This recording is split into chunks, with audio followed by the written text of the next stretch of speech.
Olha saco pra aqui, e tudo mais, vídeo, The Mini World. E hoje a gente vai colocar um mapa novo que a gente nunca viu. Yupi! Qual pode ser? Labirinto? Não. Eu queria um mais legal, tipo de montanha russa.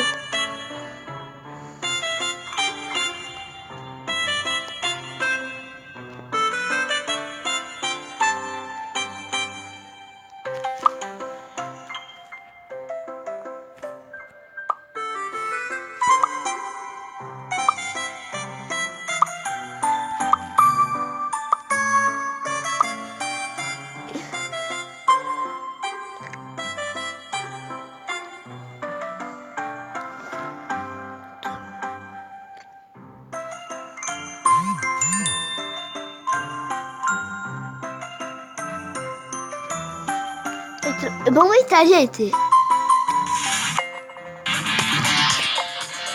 Meu Deus. Ai, gente, eu não quero fazer isso.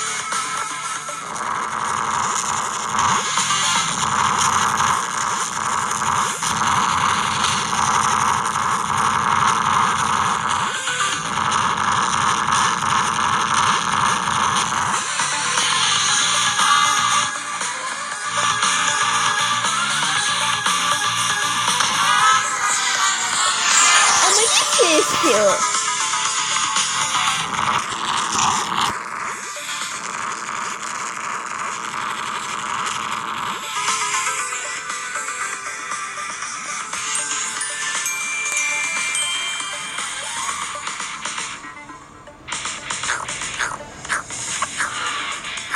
Cadê aqui?